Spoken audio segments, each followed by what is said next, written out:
Hello दोस्तों, स्वागत है एक बार फिर से आप सभी का खबर पॉलिटिक्स पर। तो दोस्तों, आज हम आपके लिए लेकर आए देश और दुनिया की तमाम बड़ी खबरें, तो वीडियो को आप अंत तक जरूर देखें। चलिए दोस्तों, पहली बिग ब्रेकिंग न्यूज में आपको बताएंगे नीट पेपर लीक को लेकर अरविंद केजरीवाल का मोदी सरकार पर बड़ा हमला। बोले जागो जैन जी जागो, उठो और लड़ो, नेपाल बांग्लादेश की तरह भारत में भी सड़क पर उतरकर मोदी सरकार को हिला दो। वहीं दोस्तों, अगली खबर में आपको बताएंगे मोदी सरकार ने देश की जनता को दिया महंगाई का एक और झटका, अमूल दूध पर देश भर में बढ़ाए गए दाम। वहीं दोस्तों, अगली खबर में आपको बताएंगे बीजेपी विधायक ने पीएम मोदी की अपील को दिखाया ठेंगा, 200 गाड़ियों के काफिले को लेकर निकले, वीडियो वायरल, मोदी की भारी बेइज्जती। वहीं दोस्तों, आपको बताएंगे आरबीआई गवर्नर ने दी देश की जनता को चेतावनी, कहा पेट्रोल डीजल की कीमतों में हो सकती है भारी बढ़ोतरी। वहीं दोस्तों, आपको बताएंगे भाई प्रतीक यादव के निधन पर भावुक हुए अखिलेश यादव, बोले बहन नौजवान था, कुछ करना चाहता था। वहीं दोस्तों, अगली खबर में आपको बताएंगे नीट पेपर लीक को लेकर राजस्थान के पूर्व मुख्यमंत्री अशोक गहलोत का भाजपा पर बड़ा हमला, कहा नीट प्रश्न पत्र लीक मामले में भाजपा की खुली पोल। वहीं दोस्तों, आपको बताएंगे असम में लागू होगा समान नागरिक संहिता, हेमंत बिस्व शर्मा की कैबिनेट की बैठक में ड्राफ्ट पास, 26 मई को पेश होगा विधेयक। तो दोस्तों, सभी खबरों को एक एक क्रम आपको विस्तार से बताने वाले हैं, वीडियो को आप अंत तक जरूर देखें। इसी के साथ दोस्तों, पहली बड़ी खबर कल केशा में नीट पेपर लीक को लेकर अरविंद केजरीवाल का बड़ा बयान, बोले जागो जेड जागो, उठो और लड़ो, नेपाल बांग्लादेश की तरह भारत में भी सड़क पर उतरकर मोदी सरकार को हिला दो। दरअसल आपको बता दें, आम आदमी पार्टी नीट परीक्षा लीक होने के बाद परीक्षा रद्द होने पर मोदी सरकार और जांच एजेंसियों पर बड़ा हमला बोला है। नीट पेपर लीक को लेकर प्रेस कॉन्फ्रेंस कर आम आदमी पार्टी के राष्ट्रीय संयोजक और दिल्ली के पूर्व मुख्यमंत्री अरविंद केजरीवाल ने मोदी सरकार पर हमला बोलते हुए कहा कि सबसे ज़्यादा पेपर लीक उन्हीं राज्यों में हुए जहां भाजपा की डबल इंजन की सरकार है। अरविंद केजरीवाल ने जेएनजी युवाओं से अपील करते हुए कहा कि वे नीट परीक्षा पत्र लीक के कथित दोषियों को न्याय के कटघरे में लाना सुनिश्चित करें। केजरीवाल ने कहा कि अगर बांग्लादेश और नेपाल के युवा राजनीतिक बदलाव ला सकते हैं तो भारतीय छात्र भी जवाबदेही तय करने के लिए दबाव डाल सकते हैं। अरविंद केजरीवाल ने कहा कि परीक्षा पत्र बार बार लीक होने की घटनाओं ने उम्मीदवारों का आत्मविश्वास हिलाकर रख दिया है। उन्होंने सवाल उठाया, क्या सीबीआई द्वारा अतीत में की गई जांचों के परिणाम स्वरूप दोषियों को कड़ी सजा मिली? दिल्ली के पूर्व मुख्यमंत्री केजरीवाल ने कहा कि अगर बांग्लादेश और नेपाल जैसे देशों में जेएनजी युवा सरकारें बदल सकते हैं तो भारतीय युवा भी पेपर लीक के मामलों में जवाबदेही सुनिश्चित कर सकते हैं। आपको बता दें, जेएनजी उस पीढ़ी को कहा जाता है जो 1997 से 2012 के बीच पैदा हुई है। ये वह युवा वर्ग हैं जो तकनीक, इंटरनेट, सोशल मीडिया के साथ बड़ा हुआ है। इसे डिजिटल नेटिव्स भी कहा जाता है क्योंकि इनका जीवन स्मार्टफोन, इंटरनेट और सोशल मीडिया से जुड़ा माना गया है। अरविंद केजरीवाल ने कहा कि नीट परीक्षा पत्र लीक मामले में सीबीआई की जांच का कोई निष्कर्ष नहीं निकलेगा। पिछले परीक्षा पत्र लीक मामले में भी वह कुछ नहीं कर सकी थी। केजरीवाल ने 2014 से अब तक परीक्षा पत्र लीक होने की घटनाओं का हवाला देते हुए कहा कि इसने करोड़ों छात्रों के भविष्य को प्रभावित किया है। उन्होंने आरोप लगाया कि भाजपा शासित राज्यों में ऐसी कई घटनाएं हुई हैं, इसलिए अब जेएनजी युवा छात्र सड़क पर उतरें और बांग्लादेश और नेपाल की तरह सड़क पर उतरकर मोदी सरकार को हिला दें, जिसके बाद मोदी सरकार अब टेंशन में आ गई है। इसी के साथ मोदी सरकार ने देश की जनता को दिया एक और महंगाई का झटका, अमूल दूध पर बड़े दाम। दरअसल आपको बता दें, पीएम मोदी ने अभी 2 दिन पहले ही कहा था कि आप पेट्रोल, डीजल और गैस जैसी चीज़ों को कम खर्च में लें, लेकिन उनके 2 दिन बाद ही अब मोदी सरकार ने महंगाई का बम देश की गरीब जनता पर फोड़ दिया है। खबर के मुताबिक देश में कमरतोड़ महंगाई के बीच आम आदमी पार्टी को एक और झटका लगा है। आपको बता दें, अमूल ने पूरे भारत में दूध की कीमतें 2 रुपये प्रति लीटर बढ़ाने की घोषणा कर दी है। नई दरें 14 मई से लागू होंगी। अमूल ब्रांड के तहत अपने उत्पाद बेचने वाले Gujarat cooperative milk marketing federation ने बढ़ती लागत को इस बढ़ोतरी का कारण बताया है। हर घर की रोज की जरूरत दूध की कीमतों में बढ़ोतरी का असर सीधा आम आदमी की जेब पर पड़ने वाला है। अमूल दूध के अलग अलग प्रोडक्ट की कीमतों में 1 से 3 रुपये तक का इजाफा हुआ है, जिसके बाद अमूल का ताज़ा आधे लीटर दूध के पैकेज की कीमत 28 रुपये से बढ़कर 29 रुपये हो जाएगी। वहीं अमूल ताज़ा 1 लीटर दूध की कीमत 55 रुपये से बढ़कर 57 रुपये होगी। अमूल टी स्पेशल 1 लीटर दूध की कीमत 63 से बढ़कर 66 रुपये हो जाएगी। भैंस के दूध के आधे लीटर की कीमत 37 से बढ़कर 39 रुपये हो जाएगी।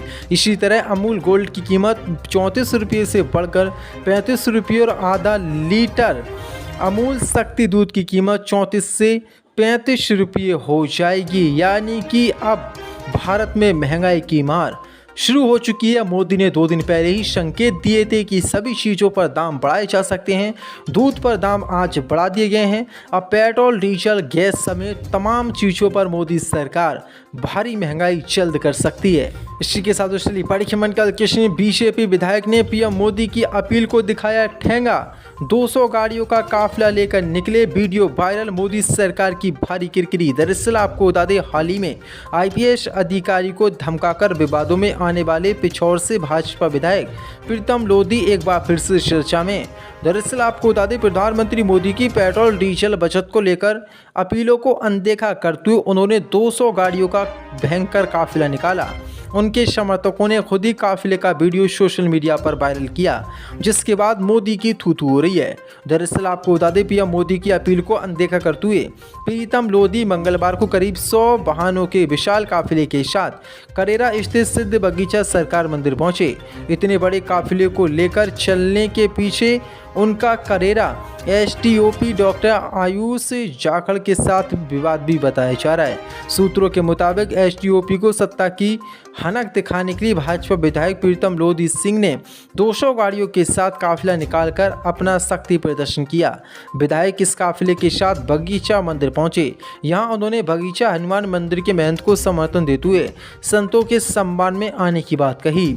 लेकिन मोदी की जो अपील मोदी जी ने की थी कि पेट्रोल, डीजल और गैस की खपत को कम किया जाए, अनाप शनाप और बेफजूल इसको खर्च नहीं किया जाए, उसको ठेंगा बीजेपी विधायक ने दिखा दिया है और भयंकर 200 काफिलों के साथ ये मंदिर पहुंचे हैं। यानी कि मोदी देश की जनता को ज्ञान दे रहे हैं, लेकिन उनके खुद पार्टी के जो विधायक हैं उनके ज्ञान को नहीं मानने।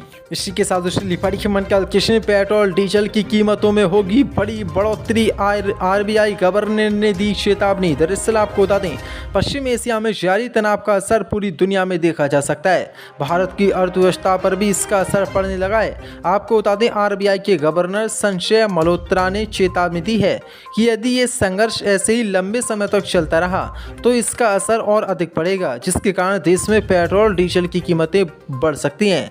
सरकारी तेल कंपनियों और सरकार कच्चे तेल की कीमतों का बोझ उठा रही है ताकि आम लोगों पर सीधा असर ना पड़े। स्विट्जरलैंड में एक कार्यक्रम के दौरान संजय मल्होत्रा ने कहा कि अभी मोदी सरकार ने एक्साइज ड्यूटी में राहत प्रदान की है और तेल कंपनियां भी नुकसान सहन कर रही हैं। उन्होंने कहा कि यदि अंतर्राष्ट्रीय बाजार में कच्चे तेल की कीमतें लगातार बढ़ती रहीं तो इसका असर आम उपभोक्ताओं पर भी दिखाई दे सकता है। पीएम मोदी ने भी लोगों से अपील की है कि ईंधन की बचत करें।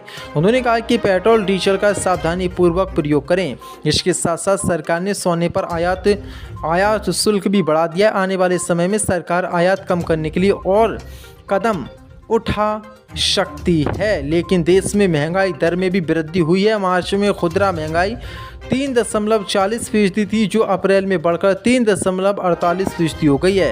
एक्सपर्ट का मानना है कि अगर कच्चे तेल की कीमतें लगातार बढ़ती रहें तो आने वाले समय में महंगाई और भारत में बढ़ सकती है। यानी कि पेट्रोल डीजल पर भी जल्द ही मोदी सरकार पैसे बढ़ाने वाली है और रेट बढ़ाने वाली है, जिसके बाद देश की जनता चिंता में आ गई है। इसी के साथ भाई प्रतीक यादव के निधन पर भावुक हुए अखिलेश यादव। बोले वह नौजवान था, कुछ करना चाहता था। दरअसल आपको बता दें, समाजवादी पार्टी के संस्थापक मुलायम सिंह यादव के छोटे बेटे प्रदीप यादव के निधन पर सपा अध्यक्ष अखिलेश यादव ने बेहद भावुक नजर वो आए हैं। उन्होंने कहा कि प्रतीक का जाना परिवार के लिए बहुत बड़ी क्षति है। किंग जॉर्ज मेडिकल यूनिवर्सिटी के पोस्टमार्टम हाउस पहुंचे अखिलेश यादव ने पत्रकारों से बातचीत करते हुए कहा कि प्रतीक यादव आज हमारे बीच नहीं है। बहुत दुख है, वह नौजवान था, बचपन से ही ही उसे स्वास्थ्य के प्रति, अपने हेल्थ के प्रति जागरूकता थी और जीवन में आगे बढ़ना चाहता था। वह बहुत अच्छा लड़का था जो अपनी मेहनत से कुछ करना चाहता था। बहुत दुखद वह हमारे बीच अब नहीं रहा। उन्होंने कहा कि उनकी प्रतीक से आखिरी मुलाकात करीब 2 महीने पहले हुई थी। उन्होंने कहा कि उस समय भी मैंने यही कहा था कि अपने स्वास्थ्य का ध्यान रखो, अपने कारोबार को आगे बढ़ाओ। कभी कभी फाइनेंशियल कारोबार में जो नुकसान होता है उससे कई बार आम आदमी बहुत टूट जाता है। आगे की कार्रवाई पर अखिलेश यादव ने कहा कि स्वाभाविक है, जो कानून कहता है, जो परिवार के लोग कहेंगे उस हिसाब से हम लोग मानेंगे। आज की तारीख में तो नहीं बता सकता हूँ, वह हमारे बीच नहीं है। परिवार जो कहेगा वह हम करेंगे। दरअसल आपको बता दें, गौरतलब है 38 वर्षीय प्रतीक यादव को आज सुबह 6 बजे लखनऊ के सिविल अस्पताल लाया गया था, जहां डॉक्टरों ने उन्हें मृत घोषित कर दिया। मौत के कारणों का पता पोस्टमार्टम रिपोर्ट आने के बाद ही चलेगा।